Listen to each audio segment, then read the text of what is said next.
Hello, fellow warriors against consensus reality, lovers of truth, wisdom, the esoteric path, lovers of irreverence and sarcasm, slayers of two-faced, hypocritical, backstabbing gobshites.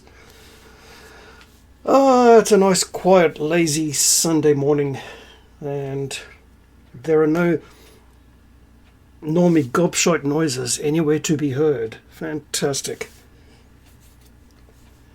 And I've already had to block a couple of people and be sarcastic with a couple of people online so far. So, yeah, that's my day's work done. I've recently been amused with this whole Amazon Prime The Rings of Power farce, for it so expertly illustrates what I've been saying about this decaying, decadent, fucked up modern world that many of us hate so much. For of course they're choosing to purposely crap all over Tolkien's timeless work and deciding instead to focus on diversity and all those woke buzzwords that everyone seems to be having a good wank over these days. Because of course they're so afraid of being blacklisted and cancelled, and so they're just mindlessly towing the party line, right? Goose-stepping in time to the fascist thought police that we call the modern entertainment industry. I would love to know what someone like George Orwell would make of this mess we find ourselves in today, but there it is. But it was funny because a Lord of the Rings Online gaming channel that I really enjoy and support, he made a 55-minute review of the latest Rings of Power trailer, and of course you'll always have the mindless sycophants in the comments, and I made a comment. I was one of the first comments. I said something like, no thank you, I'll stick to Tolkien's work, and then hashtag lore matters, LORE matters, right? And of course one of these sycophants decided to chime in with something insipidly stupid by saying something like, oh, this is inspired by Tolkien, inspiration which inspires genius.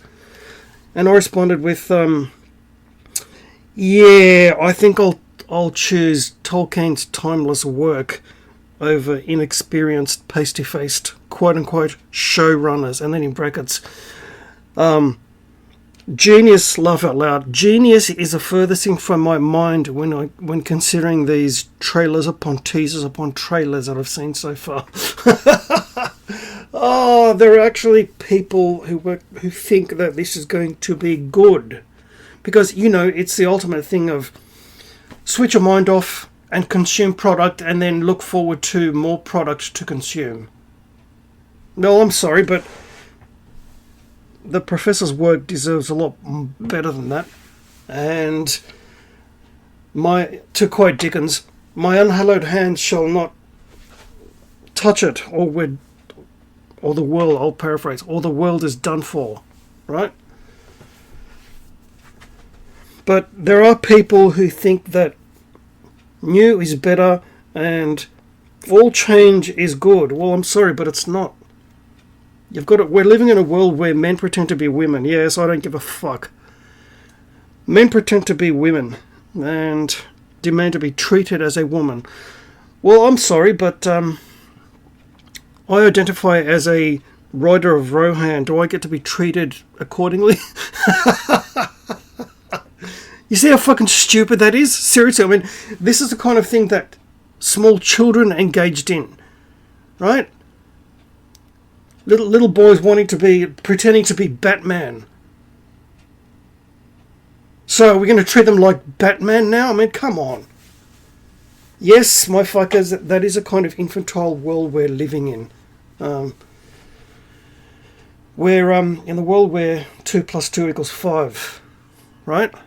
And where the clock strikes 13. Yeah, there's your own little Orwell quote of the day. But yeah, unfortunately, that's what we find ourselves in. And really, the only thing we can do, and as we look around us and we find more people becoming cold, not quite as friendly as they used to be pre-scamdemic, and you hardly ever see most of your neighbours these days, thereby making the cool people they still talk to even nicer in contrast. All you really can change is your own life, your own thoughts, and of course your resultant beliefs and emotions and feelings as a result, because they all stem from a thought. And thoughts are something that we can actually control. We don't let them control us. And of course, to control thoughts, one would be more in need of more careful scrutiny of what one allows one's mind to dwell on. It's all part of what I call the cocooning life process, where you can live in this fucked up, increasingly fascist world that we find ourselves in, and yet somehow find yourself in your own happy little space doing the things you enjoy. In my case, playing guitar, enjoying my music, enjoying my books, and enjoying my cafe lifestyle. That's just the way of it. And yes, you have the control of what you allow to enter your mind and your being by switching off the mainstream media news, ignoring pop-up notifications about what so-and-so celebrity is doing, right?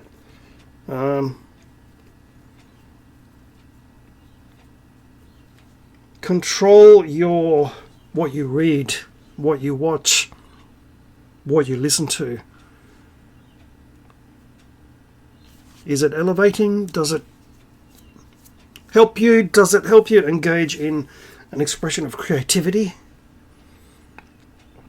You really do. You have the control. We've all been fooled into thinking that all these things are beyond our control. No.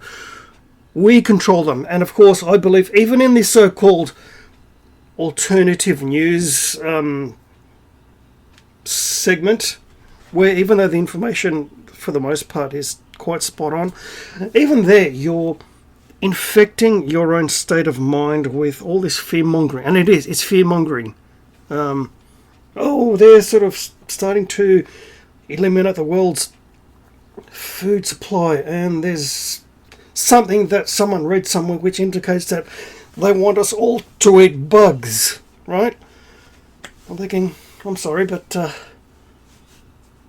what people really need to do is go back to growing their own fruit and vegetables like our parents' and grandparents' generation did, right? I mean, hell, from speaking from my own relatives, many of them even knew how to make their own frickin' flour, for fuck's sake, right? I mean, even growing up in this racist wonderland that we moved to when I was a 5-year-old boy, my mother had this incredible vegetable garden, and the produce was absolutely incredible, even though the soil was crap. And wherever you went, especially in the 50s and 60s, where as migrants moved into a country like Australia, first thing they did was plant their own gardens, because that's what they knew from the homeland. And unfortunately, in this day and age, people are more and more dependent on absolutely everything, on quote-unquote the system. I'm sorry, but that's not the case. This would probably, if so many people focused on growing produce instead of having a perfect green carpet at in their front and backyards, we would have no problems whatsoever. But that is what it is. Hell, some people even have their own chickens. Right? And of course, the neighbours were annoyed with the 4 a.m. crowing of the rooster, but hey, that is what it is. But that's the thing. I purposely let my lawn grow for a couple of reasons. First of all, there's a lot of bad ants here during the warmer months, and so letting the lawn grow a little bit longer prevents all those anthills. Secondly, by doing so, it allows those yellow dandelion flowers to grow, which bees absolutely love, and thereby I'm supporting in my own small way the horrifically dwindling bee population. And of course, I find amusing when I see these snooty gobshites walking past, the ones who spend all their free time keeping their lawns as a perfect green carpet every fucking week, looking down their noses at my quote-unquote unkempt looking lawn, and I just I find amusement in it. I really do. So I really should thank them for eliciting in me a positive, amused state of mind at that moment. But yeah, it's mainstream media entertainment, the Rings of Power. It's just an example of the concerted effort to change the very important bedrock foundation of human culture.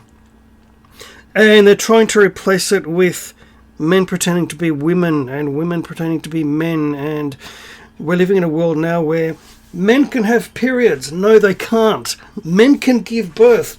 No, we can't. Well, we can if we've had a lot of Indian food and we go to the toilet, but that's not giving birth to a child, is it now? Saying over and over and over again that men who identify as women are women doesn't make it so. I'm sorry, you're just living in delusion. And all this modern woke bullshit that they've all done for the last 6, maybe 7 years is all part of that concerted effort. And I'm sorry, but mythology matters. Timeless literature matters. J.R.R. Tolkien's work matters. And I'm sorry, but I'm not going to allow timeless works of cultural expression to be race and gender swapped because certain people from certain parts of the world were too busy being cannibals rather than creating cultures of their own. Yeah, that's your problem, not mine. My ancestors were fucking awesome, right? My ancestors single-handedly created Western civilization and spoon-fed ancient Rome, its culture, and all that they did. You're welcome, by the way. And it's kind of funny trying to listen to modern Italians who try to claim that ancient Roman mythology was, it wasn't just stealing their Hellenic names, stories and gods and just putting new names. Yeah, it essentially is. When you're plagiarizing Homer's work and calling him Ulysses instead of Odysseus, yeah, I've got a wee bit of a problem, right? That's called plagiarism. If you're going to do something, find something fucking original. Speaking of which, Germania, fucking legendary. They were a constant thorn in ancient Rome's side and they never conquered them, so you're fucking legends. Oh, and thank you for Aldi as well. Cool. But you get my point through all this rambling. You ultimately do have control over your own thoughts. And cocooning in this day and age really is the way to go, especially when it comes to friendships. I've shared my recent friendship misadventures, and I would be extremely reluctant to make new friends. My standard of friendship is quite high these days, and rightly so, because there are too many fucking gobshites in the world. But that's the way it is. As long as you learn to be a friend to yourself first, because when all is said and done, in the quiet hours of the late evening, you're left with yourself and your own thoughts. And if you hate what you are presented with, then you've got some work to do. And ceaselessly keep taking the piss out of this woke agenda in all its expressions, because crap is still crap no matter what they fucking want to call it. Yes, as always, to speak the truth is a very lonely path. The irreverent, sarcastic, heathen hammer wielding, Abrahamic gobshite slaying lone wolf on guitar, out.